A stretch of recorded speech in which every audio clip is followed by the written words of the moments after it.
Radhe Radhe students, मेरा नाम है गिरीश नायक और आप सभी का स्वागत है दिल्ली एकेडमी के ई लर्निंग प्लेटफॉर्म पर। हमारे 30 कदम सीरीज में आज हम लोग देखने वाले टर्शरी सेक्टर, तृतीय क्षेत्र, इसी को ही हम लोग सर्विस सेक्टर भी बोलते हैं।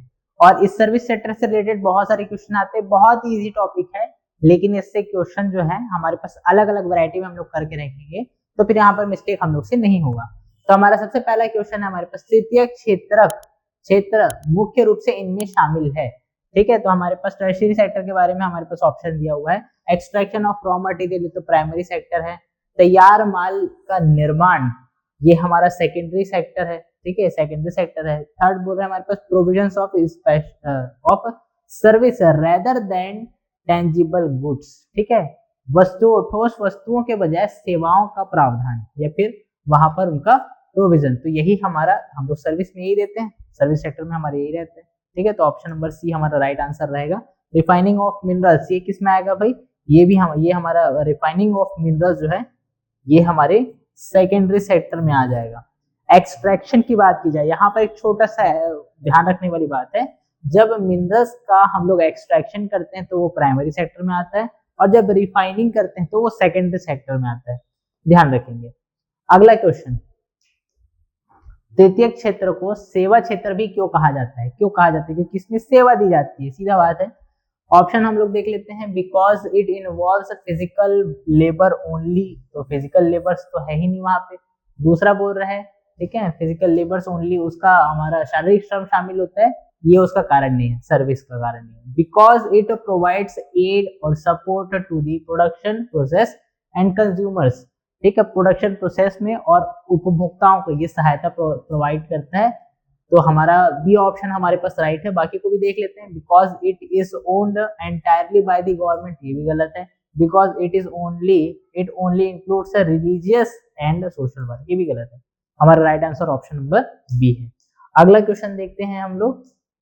निम्नलिखित में से कौन सा तृतीय गतिविधि का एक क्लासिक उदाहरण है? ठीक है, तो हमारा टर्शरी जो हमारा सेक्टर है उसका पूछ रहा है। बेकिंग ब्रेड बेकिंग तो हमारा सेकेंडरी हो जाएगा। ग्रोइंग कॉटन ये हमारा प्राइमरी हो जाएगा।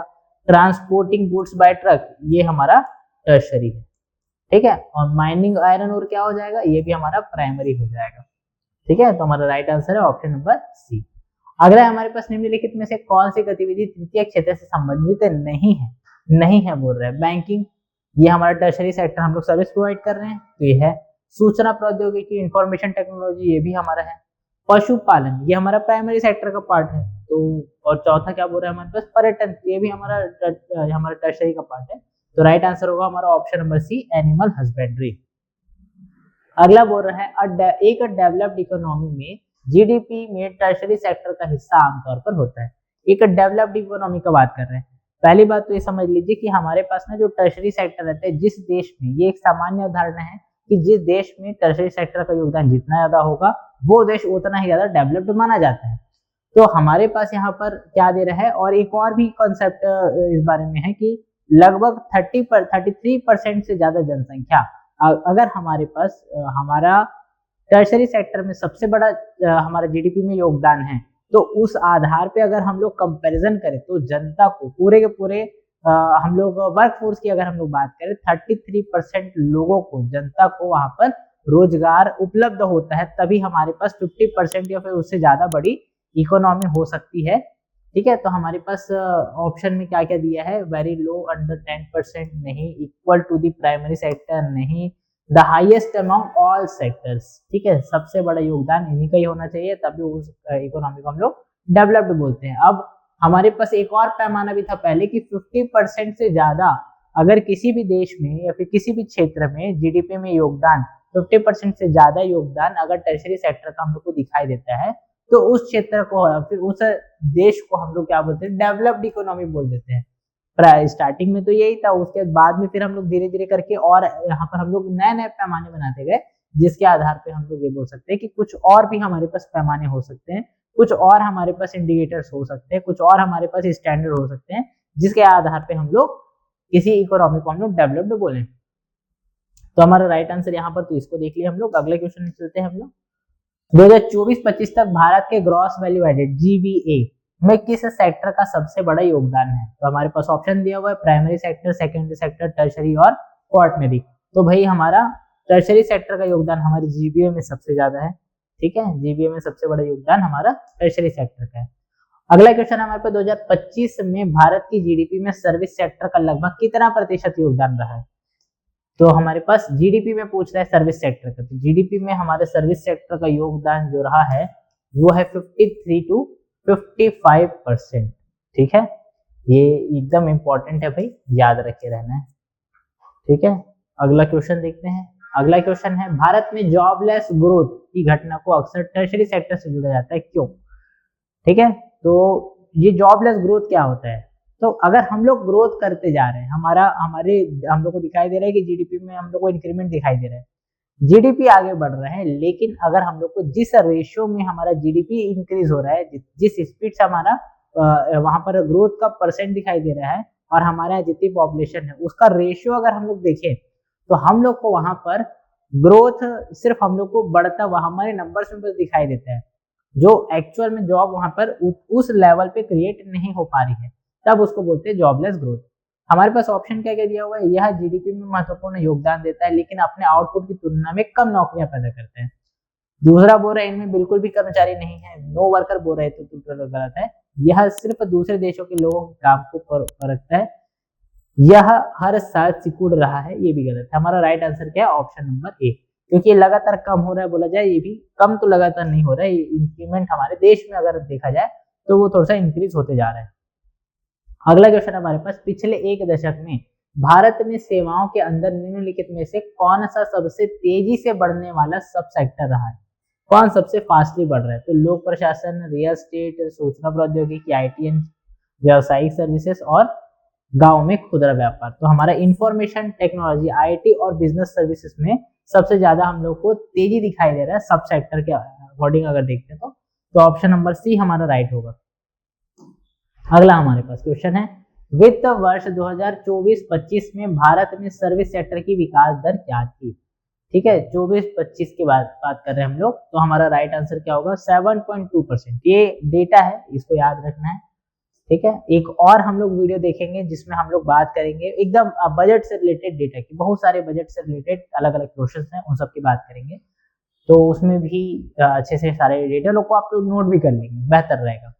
अगला हमारे पास निम्नलिखित में से कौन व्यापार, होटल और रेस्टोरेंट के अंतर्गत आता है? व्यापार, होटल और रेस्टोरेंट के अंतर्गत स्टील मैन्युफैक्चरिंग, इसको हॉस्पिटैलिटी सेक्टर बोलते हैं या फिर हॉस्पिटैलिटी सर्विसेज बोलते हैं, जो हमारा बिजनेस, ट्रेड, होटल्स, रेस्टोरेंट्स, ये सब चीज आते हैं यहाँ पर। हॉस्पिटैलिटी से ये अनुमान नहीं लगाएंगे हॉस्पिटल से रिलेटेड है क्या भाई, ऐसा करके ध्यान नहीं रखेंगे। ठीक है, यहाँ पर हमारे पास क्या है? हॉस्पिटैलिटी में हम लोग होटल्स, रेस्टोरेंट्स, ठीक है, ट्रेड वगैरह के बारे में बात करते हैं। अगला है हमारे पास क्वार्टनरी गतिविधियां, क्वार्टनरी एक्टिविटीज, जो हम लोग देखे थे चौथा चतुर्थक वाला जो क्षेत्र है उसके बारे में पूछ रहे हैं, इन बातों पर ध्यान केंद्रित करती है। तो मैनुअल निर्माण, उच्च स्तरीय अनुसंधान, सूचना संग्रहण और प्रबंधन, मछली पकड़ना, शिकार करना, पारंपरिक बुनाई। तो हमारा राइट आंसर होगा उच्च स्तरीय अनुसंधान, क्योंकि यहाँ पर मैं बताया था कि ये हमारे इंटेलेक्चुअल एक्टिविटीज से रिलेटेड है। तो हमारा हाई एंड रिसर्च, ठीक है, इंफॉर्मेशन कलेक्शन एंड मैनेजमेंट, ये हमारा राइट आंसर होगा ऑप्शन नंबर बी। अगला क्वेश्चन देखते हैं, सर्विस सेक्टर में पिंक रेवोल्यूशन, ठीक है, पिंक रेवोल्यूशन या फिर पिंक क्रांति, ये भाई हमारे जो हम लोग के पूरी टोटल पॉपुलेशन में 140 करोड़ जनसंख्या है, उसमें लगभग 70 करोड़ जो हमारी महिलाएं हैं, उनका पार्टिसिपेशन जब तक हम लोग देखेंगे नहीं कि हमारे इकोनॉमी में पूरी तरह से होता हुआ दिखाई, जब तक हम लोग को नहीं देखा, तब तक हम लोग पूरा अपने देश का पोटेंशियल यूज नहीं कर पा रहे हैं, इस बात को कह सकते हैं। तो हम लोग को उनको भी लाना है, वह मतलब हमारे मैन्युफैक्चरिंग से, हमारे सर्विस सेक्टर से, हमारे प्राइमरी सेक्टर से उनको जोड़ना है। तो उसके लिए हमको उनको आगे बढ़ाना पड़ेगा, और ना केवल उनको आगे बढ़ाना है, उनको सिर्फ वर्कफोर्स पे बस नहीं लाना है, उनको एडमिनिस्ट्रेशन लेवल पे लाना है, उनको मैनेजमेंट लेवल पे लाना है। तो इसी को ही बोला गया है पिंक रेवोल्यूशन। तो हमारे पास ऑप्शन क्या कह दिया? मीट प्रोसेसिंग सर्विसेज, ठीक है। तो मीट प्रोसेसिंग के लिए भी वैसे हम लोग मीट के लिए भी हम लोग यहाँ पर पिंक रेवोल्यूशन की बात करते हैं, लेकिन यहाँ पर क्या बोल दिया? Pink revolution in this service sector. तो सर्विस सेक्टर में तो ये नहीं आएगा। फिर हमारे पास ऑप्शन क्या है, women led startups and work force participation. हमारा right answer option number B होगा। अगला, निम्नलिखित में से किसे भारत के लिए अदृश्य निर्यात के माना जाता है? अदृश्य निर्यात मतलब निर्यात तो कर रहे हैं हम लोग, एक्सपोर्ट तो कर रहे हैं लेकिन वो दिखाई नहीं दे रहे हैं, तो वो है हमारे सर्विस का एक्सपोर्ट। कि अगर हम लोग जैसे अगर एक सिंपल सा एग्जांपल लें तो हमारे जैसे अगर ऑस्ट्रेलिया में एक इंश्योरेंस कंपनी है, इंश्योरेंस कंपनी को या फिर कोई भी अलग अलग कंपनी हो सकती है, हम लोग इंश्योरेंस कंपनी को ले लेते हैं क्योंकि मेरे फ्रेंड्स भी हैं, कुछ लोग हैं काम कर रहे हैं ऐसे इंश्योरेंस कंपनी में। तो इंश्योरेंस कंपनी है, अब वहां पे इसको अगर किसी को वहां के लोगों को अगर हायर करना होगा तो उनको ज्यादा फीस देनी होगी, ज्यादा उनको पे करना होगा। लेकिन अगर हम लोग वेज की अगर बात करें तो कंपेरेटिवली इंडिया में वेज कम पड़ जाता है वो लोग को। तो वो लोग क्या करते हैं, वो हमारे यहाँ, ठीक है, वो हमारे यहाँ क्या करते हैं कि बोलते हैं कि भैया आप हमारे पास ना वर्कर्स आप प्रोवाइड करो, आप हमें सर्विस जो सेंटर्स हैं आप वो यहाँ पर बना लो, और जितना भी वहां पर से कॉल आएगा या फिर जितना भी टाइप का वहां पर आपको जितना भी आप सर्विसेज आप वर्क फ्रॉम होम प्रोवाइड करवा सकते हो वो सारा चीज को यहाँ पर से प्रोवाइड करा दो। तो ये क्या है, हम लोग इस तरह से यहाँ इंडिया में बैठा कोई वर्कर ऑस्ट्रेलिया की किसी इंश्योरेंस कंपनी या फिर किसी भी कंपनी के लिए एक जो हम लोग के पास सर्विस कॉलर्स होते हैं ना, वैसा सर्विस कॉल वाला काम कर सकते हैं। तो यहाँ पर कंपनी को भी फायदा हो जाता है और यहाँ भी जॉब भी मिल जाता है, और हम लोग क्योंकि हम लोग वहां पर अपना सर्विस दिए हैं तो वो हमें पे करेंगे, तो हम लोग का ये एक टाइप का एक्सपोर्ट हो जाता है, हम लोग एक्सपोर्ट ही कर चुके हैं। और ये क्योंकि दिखाई नहीं देता है, कोई वस्तु करने की कोई ये वस्तु नहीं है, इसलिए उसको बोल देते हैं हम लोग इनविजिबल, कहाँ गया, इनविजिबल एक्सपोर्ट। ठीक है, तो हमारे पास ऑप्शन क्या क्या दिया हुआ है, एक्सपोर्ट ऑफ बासमती राइस, ये तो वस्तु हो जाएगा। एक्सपोर्ट ऑफ सॉफ्टवेयर सर्विसेज, तो हम लोग ये भी करते हैं, हम लोग सॉफ्टवेयर अगर किसी कंपनी को बनवाना है, ठीक है, अगर कोई कंपनी स्टैब्लिश हुई, उसको अपना पूरा का पूरा एक वेबसाइट बनवाना है या फिर उसको अपने लिए कोई ऐप बनवाना है, कंपनी के लिए इंडिविजुअल भी ऐप होता है, स्पेशल ऐपिंग हमारे पास सिस्टम्स होते हैं, तो फिर वो सारे के सारे का क्योंकि अगर हम लोग एक्सपोर्ट कर देंगे तो वो भी किसमें काउंट हो जाएगा, इनविजिबल एक्सपोर्ट में काउंट हो जाएगा। अगला क्वेश्चन, लॉजिस्टिक और वेयर हाउसिंग, ठीक है, लॉजिस्टिक्स और वेयर हाउसिंग प्राइमरी और सेकेंडरी सेक्टर को किस तरह सपोर्ट प्रोवाइड करता है? Growing seeds, manufacturing the trucks, managing the flow and storage of goods और selling insurance to factory workers. ठीक है, logistic wearing house primary secondary, ठीक है, तो हमारे पास क्या होगा यहाँ पर, फैक्ट्री, वेयर हाउसिंग, लॉजिस्टिक और वेयर हाउसिंग प्राइमरी और सेकेंडरी सेक्टर को बोल रहे हैं ना। तो हम लोग क्या करेंगे यहाँ पर, बीज उगाना तो नहीं होगा, मैन्युफैक्चरिंग भी नहीं होगा, managing the flow and storage of goods, storage करना ये भी नहीं होगा। हमारा राइट आंसर क्या होगा, नहीं स्टोरेज करेंगे ना, सामान के flow, managing the flow and storage, ये हमारा राइट आंसर होगा, ऑप्शन नंबर सी हमारा सही होगा। ठीक है, selling insurance to factory workers, ये तो हमारे लॉजिस्टिक्स का पार्ट नहीं होगा। ठीक है, तो हमारा ऑप्शन नंबर सी हमारा राइट होगा। अगला क्वेश्चन, जब टर्शरी सेक्टर जीडीपी का 50% से ज्यादा हो जाता है तो यह भारतीय वर्कफोर्स की लगभग कितने % लोगों को रोजगार देता है? अभी मैं बात किया लगभग 30%, तो 1/3 जो रहता है 31 to 33% तक, तो हमारा राइट आंसर क्या होगा, ऑप्शन नंबर बी। अगला है हमारे पास अंडर एम्प्लॉयमेंट के बारे में पूछ रहा है, सर्विस सेक्टर में under employment in the service sector is often seen in high and software firms, unorganized services like street vendors or casual repair works, large multinational banks, government administrative offices।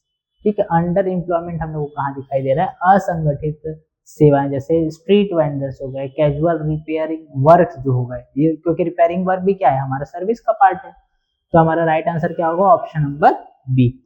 बाकी में हम लोग को ये बाकी देखो government administrative service offices, अगर यहाँ पर बात करें ना तो ये 5th सेक्टर का पार्ट हो जाएगा। ठीक है, लार्ज मल्टीनेशनल बैंक्स, ठीक है, ये भी हमारे पास क्या हो जाएगा, ये भी ये हमारा टर्शरी सेक्टर का पार्ट होगा, लेकिन टर्शरी के साथ ये टर्शरी सेक्टर का ये भी है, ये भी टर्शरी सेक्टर है, ये भी टर्शरी सेक्टर है, और ये क्या, software firms, high and software firms, ये भी हमारा टर्शरी सेक्टर में ही आएगा। ठीक है। लेकिन हमारा जो क्वेश्चन है अंडर एम्प्लॉयमेंट का कंडीशन हम लोग को कहाँ पर दिखाई देगा, असंगठित सेवाओं के क्षेत्र में दिखाई देगा। अगला क्वेश्चन, निम्नलिखित में से कौन सी ज्ञान आधारित सेवा, ठीक है, ज्ञान आधारित सेवा, घर की पेंटिंग, ये तो खुद से करते हैं, ये मतलब ये सर्विस होनी है, ठीक है, घर की पेंटिंग ज्ञान आधारित तो नहीं है। कानूनी सलाह, टैक्सी चलाना और कार्गो लोड करना, तो हमारा राइट आंसर होगा लीगल कंसल्टेंसी, ठीक है, लीगल जो हम लोग सलाह देते हैं, सलाह लेते हैं, ये क्या हो जाएगा हमारा ज्ञान आधारित सेवा क्षेत्र में आ जाएगा।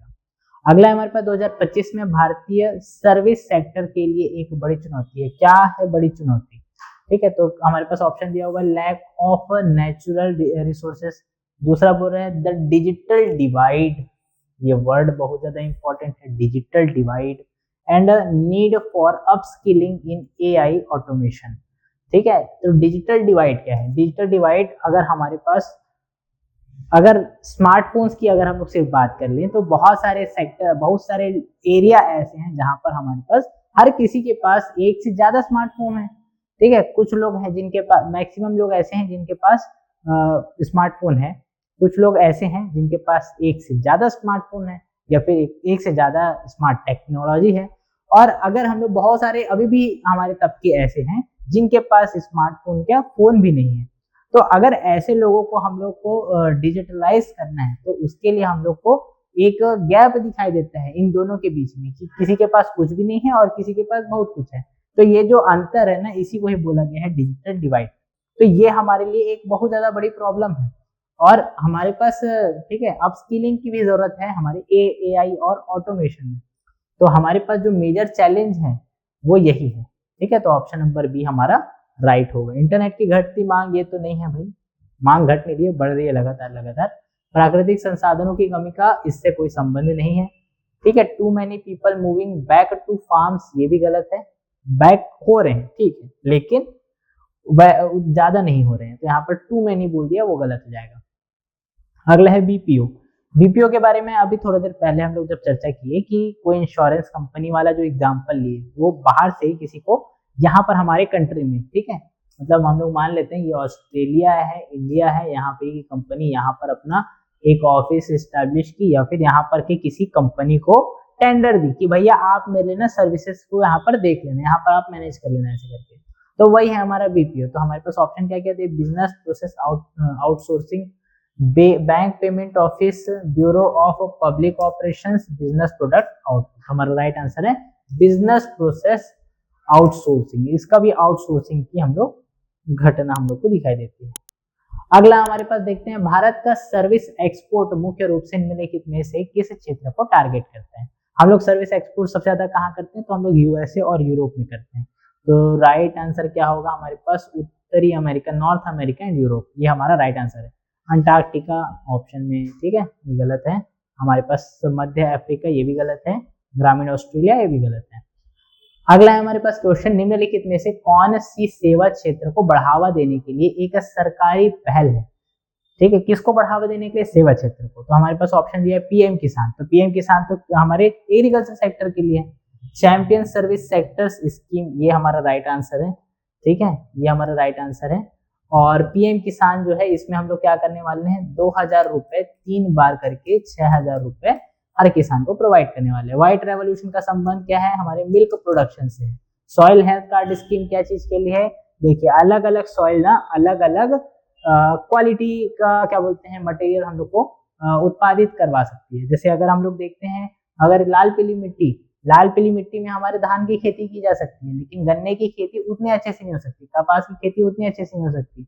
वैसे ही अगर काली मिट्टी की बात करें तो वहां पर हम लोग धान अच्छे से नहीं उगा सकते। तो ऐसे अलग अलग मिट्टी का अलग अलग प्रभाव रहता है और अलग अलग मिट्टी में अलग अलग मात्रा में फर्टिलाइजर की जरूरत रहती है। तो गवर्नमेंट क्या बोलती है, ऐसे करो, अपना अपना जो मिट्टी है ना, मिट्टी का सैंपल लेके आओ और आपका एक कार्ड बनाएंगे। उस कार्ड में पूरे के पूरे मिट्टी का अलग अलग पूरा प्रोफाइल दिया रहेगा कि इसमें क्या क्या चीज, कौन कौन से न्यूट्रिएंट्स हैं, कौन कौन से नहीं है। तो जो जो नहीं है वो सारे को प्रोवाइड करने वाला फर्टिलाइजर हम लोग यूज करेंगे। तो इस तरह से हम लोग क्या करने वाले हैं, तो ये है हमारा सॉइल हेल्थ कार्ड स्कीम, ठीक। तो हमारा राइट आंसर क्या है इसमें, ऑप्शन नंबर बी। आगे अगले क्वेश्चन में चलते हैं हम लोग।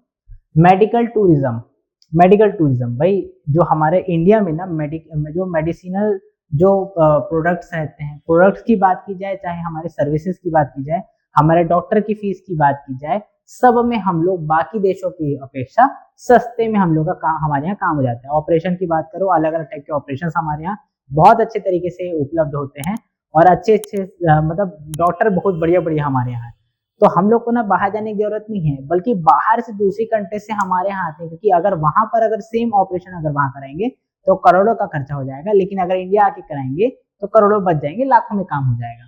तो अगर उसके लिए अगर हम लोग अपने मेडिकल सेक्टर को हम लोग एनहेंस कर रहे हैं, बढ़ा रहे हैं, तो उसी को हम लोग बोल देते हैं मेडिकल टूरिज्म। तो हमारे पास ऑप्शन क्या क्या दिया हुआ है, डॉक्टर्स गोइंग ऑन वेकेशन, ये गलत है। People travelling to India to seek affordable and high quality health care, अभी मैं बात किया तो यही है हमारा medical tourism, option number B right होगा हमारा। अगले क्वेश्चन को देखते हैं, गिग इकोनॉमी। तो गिग इकोनॉमी के पहले बारे में पिछले वीडियो में भी चर्चा किए थे हम लोग कि ये क्या रहता है, प्लेटफॉर्म वर्कर्स रहते हैं, कि अगर हम लोग को कोई जैसे स्विगी हो गया, जोमेटो हो गया, ठीक है, तो हमारे पास ऑप्शन क्या क्या दिया हुआ है, सरकारी नौकरियों में आजीवन रोजगार, ये गलत है। Short term contracts for freelancing work, ये फ्रीलांसर्स होते हैं, जो गिग इकोनॉमी में जो वर्कर्स रहते हैं वो हमारे पास क्या कहलाते हैं, हमारे प्लेटफॉर्म वर्कर्स भी कहलाते हैं, फ्रीलांसर्स भी कहलाते हैं। अगला हमारे पास दिया हुआ है, कौन सा अंतरराष्ट्रीय संगठन general agreement on trade and services से रिलेटेड है, गेट से रिलेटेड है, IMF, वर्ल्ड ट्रेड ऑर्गेनाइजेशन, ठीक है, WTO, वर्ल्ड बैंक और यूनेस्को। तो हमारा राइट आंसर होगा WTO, वर्ल्ड ट्रेड ऑर्गेनाइजेशन। अगला है हमारे पास 2025 तक किस शहर को भारत की सिलिकॉन वैली के नाम से जाना था, ये तो आप लोग को पता ही होगा, इसको मैं अभी आपके लोग के छोड़ता हूँ, कमेंट सेक्शन में जल्दी से आंसर बताइए इसका राइट आंसर क्या होगा। अगला है हमारे पास जन धन योजना जैसी वित्तीय समावेशन सेवाओं का लक्ष्य है। हमारे जन धन जो हमारा अकाउंट रहता है ना, उसके बारे में छोटा सा डिस्क्रिप्शन देता हूँ। क्या होता है, हमारे देश में ना बहुत सारे जो गरीब तबके के लोग हैं वो लोग अकाउंट ओपन नहीं करवा पाते थे बैंकों में, क्योंकि बैंकों में एक सिस्टम है, बैंकों में नॉर्म्स है कि भाई आपको मिनिमम 1000 रुपए तो हर टाइम रखे रहना है, ये नियम है। अलग अलग बैंकों के लिए अलग अलग, कोई 1000 बोल रहा है, कोई 2000 बोल रहा है, कोई 3000 बोल रहा है, ऐसे सबके लिए अलग अलग वहां पर नॉर्म्स बने हुए हैं। तो जनता, आम जनता ना उसमें अकाउंट नहीं खुलवा पाती थी। तो गवर्नमेंट बोलती है अगर पैसा भेजना है, बीच में बहुत सारे बाबू लोग रहते हैं, तो वहां पर अगर हम लोग कैश के फॉर्म में जो पहले पैसा भेजते थे ना, तो वो लोग बीच में खा जाते थे। तो अब गवर्नमेंट क्या बोल रही है कि नहीं, कोई बाबू को नहीं देंगे, अब क्या करेंगे, सीधा सीधा हम लोग क्या करेंगे, सीधा बैंक में ट्रांसफर करेंगे। तो बैंक में ट्रांसफर करने के लिए उनके पास बैंक अकाउंट होना चाहिए। तो गवर्नमेंट क्या करी, बिना किसी मिनिमम बैलेंस के बैंक अकाउंट ओपन कराने का स्कीम स्टार्ट करी। यही है हमारे पास PM जन धन योजना, और इसका मुख्य उद्देश्य था वित्तीय समावेशन को बढ़ावा देना। अब हमारे पास ऑप्शन क्या क्या दिया है, गिविंग लोन्स टू बिलियनर्स नहीं, bringing the unbanked population into the formal financial system, ये हमारा राइट आंसर है। बिना बैंक वाले लोगों को औपचारिक वित्तीय सिस्टम में लाना, ठीक है, प्रिंटिंग मोर करेंसी नहीं, क्लोजिंग स्मॉल बैंक भी नहीं, right answer option number B. अगले क्वेश्चन में चलते हैं। अगला क्वेश्चन हमारे पास, निम्नलिखित में से कौन सी पर्सनल सर्विस है, पर्सनल सर्विस जो हमारे कोई पर्सन टू पर्सन डिपेंड करते हैं। तो विज्ञापन हो गया, हेयर ड्रेसिंग हो गया, ब्यूटी ट्रीटमेंट हो गया, कार्गो शिपिंग हो गया, स्टॉक ब्रोकिंग हो गया। तो भाई हमारे पास जो हेयर ड्रेसिंग है, बाल कटवाने जाते हैं, वो हमारे पास कैसा है, हमारे पास पर्सनल सर्विस है। तो हमारा राइट आंसर क्या होगा, option number B, option number B. अगला है हमारे पास, डिजिटल इंडिया अभियान सबसे सीधे तौर पर किस सेक्टर को बढ़ावा दिया, तो प्राइमरी, सेकेंडरी, टर्शरी और माइनिंग। तो हमारा टर्शरी सेक्टर को डिजिटल इंडिया मिशन जो है बढ़ावा दिया। और आज का लास्ट क्वेश्चन, निम्नलिखित में से कौन सी सरकार द्वारा प्रदान की जाने वाली सामाजिक सेवा है, सार्वजनिक शिक्षा और स्वास्थ्य सेवा, स्टॉक ट्रेडिंग, स्पोर्ट्स का निर्माण, प्राइवेट लग्जरी क्रूज। तो हमारा राइट आंसर क्या होगा, option number B, public education and health care. ये हमारा सर्विस सेक्टर भी है और गवर्नमेंट द्वारा प्रदान किया जाने वाला सबसे बड़ा सेक्टर भी है। तो इस तरह से हमारे सर्विस सेक्टर के यहाँ पर हम लोग क्वेश्चन देखे हैं। अब अगले क्वेश्चन में हम लोग, अगले सेट में हम लोग मिलते हैं, तब तक के लिए अलविदा, धन्यवाद।